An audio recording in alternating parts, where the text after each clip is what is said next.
सो hey everyone, WhatsApp, क्या हाल है आप सबके, कैसे हो आप सब। This is MB, welcome to YouTube channel MB's diary. इस वीडियो पे गाइस मैं बात करने वाला हूँ IDBI PGDBA के बारे में। मैंने ये एग्जाम, देखो IDBI PGDBA एग्जाम जो है हर साल नहीं आता, पर हर 2 साल में आप देखोगे जनरली आ ही जाता है। ये एग्जाम मैंने 2019 एंड 20 वाले बैच में मैंने क्लियर किया था, ठीक है। एंड आई स्कोर्ड 142.5, ठीक है। तो थोड़ा सा डिस्कस कर लेंगे स्ट्रैटेजी के बारे में कि आपको इस एग्जाम को कैसे देना है। देखो क्या होता है ना, SBI PO होता है, SBI क्लर्क होता है या फिर IPS PO होता है। ये एग्जाम थोड़ा सा अलग होता है। और ये जो एग्जाम होता है IDBI PGDBA, जो कि मणिपाल स्कूल में आपको लेके जाया जाएगा एंड मेरे ख्याल से 1 साल का कुछ कोर्स वोर्स कराते हैं ये, ठीक है। But I did not join, मैं फाइनली इसको ज्वाइन नहीं किया था। I was selected but I did not join. तो कुछ मैं आपको टिप्स एंड ट्रिक्स इसके बारे में बताने वाला हूँ। Sectional wise reasoning, maths, English सारा मैं डिस्कस करूंगा इस पे, जिसके लिए आपको थोड़ा इजी हो जाएगा एग्जाम में। अगर आपको पहले से थोड़ा आइडिया लगे इस एग्जाम को क्रैक कैसे करना है, तो you will get easier in exam, ठीक है। चलो थोड़ा पहले डिस्कस करते हैं। देखो सेक्शन वाइज मैं डिस्कस करूंगा इसमें। पहले बैंकिंग अवेयरनेस, ठीक है, उसके बाद लॉजिकल रीजनिंग, उसके बाद क्वांटिटेटिव एप्टीट्यूड एंड उसके बाद इंग्लिश। इसमें मेरे मार्क्स भी बता देता हूँ मैं कितने थे। बैंकिंग अवेयरनेस में मुझे 60 में 24.25 थे। लॉजिकल रीजनिंग में 60 में मुझे थे 54 एंड क्वांटिटेटिव एप्टीट्यूड में मुझे थे 40 में 35। इंग्लिश में मुझे आए थे 24.25। तो ये मेरे मार्क्स थे गाइस एंड फाइनल स्कोर मेरा ये था। तो चलो थोड़ा डिस्कस करते हैं कि कैसे आपको ये चीज़ थोड़ा सा स्ट्रैटेजी फॉलो करोगे तो आप इवन 150 प्लस भी स्कोर कर सकते हो, ठीक है। तो आइए थोड़ा डिस्कस करते हैं इसके बारे में। देखो बैंकिंग अवेयरनेस जो है, अगर आप मेंस दे रहे हो फॉर एग्जांपल, ये देखो 1 एग्जाम होता है, एक ही एग्जाम होता है आपका, ये मेंस का ही पेपर है आपका, डायरेक्टली आप समझ सकते हो and you will get selected after this. तो देखो बैंकिंग अवेयरनेस इसमें क्या होता है, आप SBI PO दे रहे हो या फिर IPS PO दे रहे हो, SBI क्लर्क दे रहे हो या फिर कोई सा एग्जाम दे दो, इसमें थोड़ा सा बैंकिंग अवेयरनेस अलग होता है गाइस। आप जो SBI PO लिखोगे या फिर IPS PO लिखोगे, उसमें ज्यादातर करंट अफेयर्स पे फोकस किया जाता है। बहुत ध्यान से सुनना, एक्सपीरियंस के साथ बता रहा हूं, फालतू चीजें नहीं डिस्कस करूंगा, सो जरा ध्यान से सुन लेना, ठीक है। इसमें क्या होता है, करंट अफेयर्स पे ज्यादा फोकस किया जाता है। जो आप 3 से 4 महीने के पुराने करंट अफेयर्स पढ़ के जाते हो, बहुत ज़्यादा पूछी जाती है उसमें, स्टैटिक थोड़ा कम रहता है एंड बैंकिंग अवेयरनेस थोड़ा सा 25% के आसपास आप कह सकते हो रहता है। बट इसमें क्या होता है IDBI में, इसमें मेनली जो आपका पोर्शन रहेगा करंट मीन्स बैंकिंग, जो आपका जनरल अवेयरनेस का जो पोर्शन रहेगा, इसमें करंट अफेयर्स ज़्यादातर नहीं पूछी जाती है।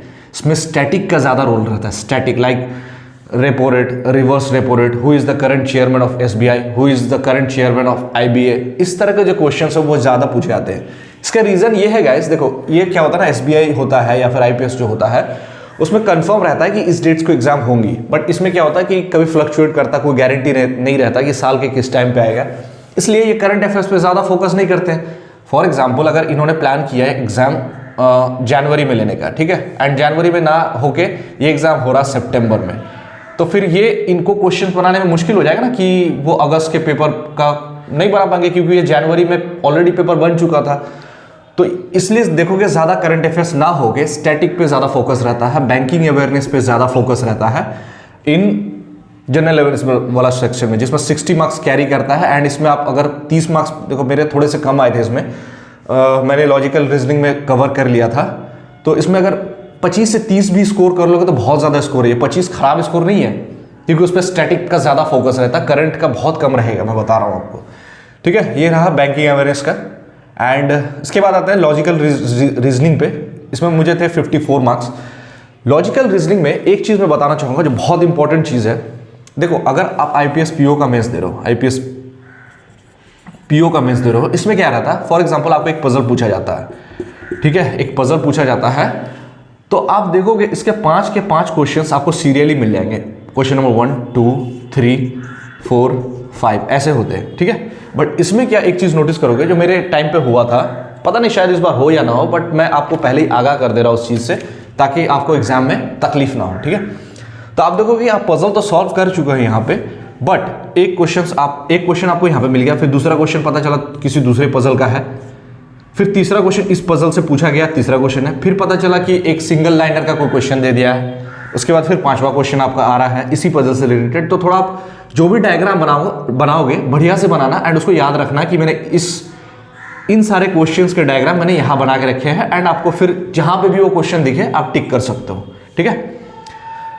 दूसरी चीज, इस पे वन लाइनर क्वेश्चंस रीजनिंग पे आप देखोगे वन लाइनर क्वेश्चंस भर भर के पूछे जाएंगे, लाइक एसएससी में जैसे पूछते हैं, ठीक है, कि ये है वो है, जो भी क्वेश्चंस पूछे जाएंगे one liner kind. One liner questions आप समझ रहे हो ना, कि एक लाइन पे पूछा गया आंसर आपको देना है। पजल्स भी रहेंगे but one liner type questions बहुत ज्यादा रहेंगे, ठीक है। तो ये थोड़ा सा फोकस कर लेना, बाकी इजी रहेगा, बहुत ज़्यादा टफ नहीं होता है। रीजनिंग के क्वेश्चंस बहुत ज़्यादा टफ नहीं होते हैं इसमें। मीडियम आप कह सकते हो, अगर आप किसी मेंस के साथ कंपेयर करना चाहोगे तो लाइक आईपीएस क्लर्क के तरह लेवल होगा मेंस का पेपर जो आप ये लिखने वाले हो, ठीक है। तो बहुत ज़्यादा टफ नहीं होगा, आप इजी से मॉडरेट कह सकते हो, इजी से मॉडरेट। इसीलिए आप यहाँ पे जितना चाहे स्कोर कर सकते हो। लॉजिकल रीजनिंग ये बहुत ऐसा पोर्शन है जिसपे आप मैक्सिमम स्कोर कर सकते हो फॉर योर सिलेक्शन, ठीक है। अब बात करते हैं गाइस क्वांट की। इसमें आए थे मुझे 35-40 में। देखो एक चीज मैं बता रहा हूं,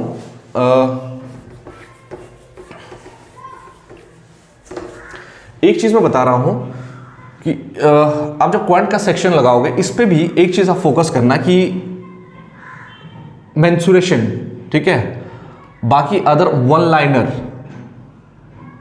लाइक प्रॉफिट लॉस से, बोट एंड स्ट्रीम से, CISI, इससे बहुत ज़्यादा, टाइम डिस्टेंस,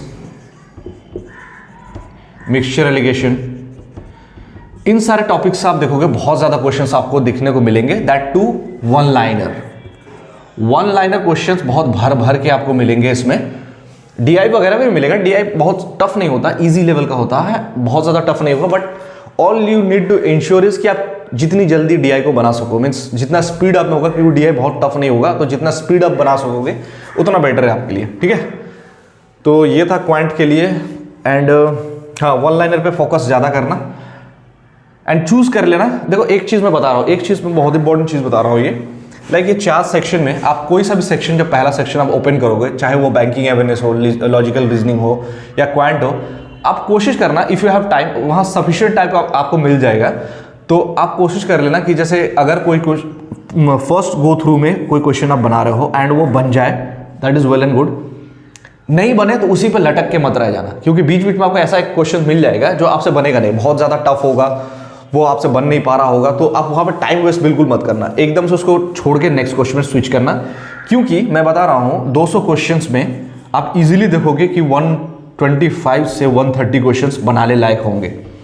तो आप उन फालतू क्वेश्चंस पे टाइम वेस्ट मत करना जिस पे आपको लग रहा है कि आप फंस रहे हो, चाहे वो मैथ्स के सेक्शन में कोई वन लाइनर क्वेश्चन हो या फिर कोई पजल हो जो आपसे बन नहीं रहा हो। कभी कभी होता है, मिस हैपन हो जाता है कि आप इजी लग रहा होगा बट आप नहीं बना पाओ, तो उस पर ज़्यादा फोकस मत करना, उसको स्विच करके नेक्स्ट क्वेश्चन में आगे चले जाना, ठीक है। अब बात कर लेते हैं इंग्लिश की। इंग्लिश में मुझे थे 24.25, ये 40 में से है। अच्छा मार्क्स कह सकते हो, क्योंकि इंग्लिश इज अ सेक्शन जहाँ पे फुल स्कोर करना बहुत मुश्किल होता है। तो अगर 20 से 25 इंग्लिश में स्कोर 20 से 25 अगर आप स्कोर कर लेते हो तो it is a good marks, ठीक है, बहुत अच्छा मार्क्स है 20 से 25। इंग्लिश मॉडरेट लेवल रहेगा, लाइक SBI क्लर्क या फिर SBI PO में जो भी आपके प्रीलिम्स के क्वेश्चन होते हैं उस तरह के होंगे। एक चीज़ याद रखना, एंटोनिम्स सिनोनिम्स आपको बहुत ज़्यादा देखने को मिलेंगे। Antonyms, synonyms, correct the error, fill in the blanks, ये सारे इंग्लिश के जो मेनली पूछे जाते हैं, ठीक है।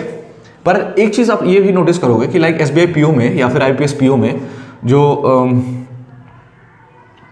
एंटोनिम्स और सिनोनिम्स कम पूछे जाते हैं, 1 या 2, इसमें आपको बहुत ज़्यादा देखने को मिलेगा, बहुत ज़्यादा देखने को मिलेगा। एटलीस्ट मैं बता रहा हूँ 40 क्वेश्चन में आपको 5 से 7 क्वेश्चन सिर्फ एंटोनिम्स, 5 से 10 क्वेश्चन आप कह सकते हो एंटोनिम्स सिनोनिम्स, ठीक है, मिल जाएंगे।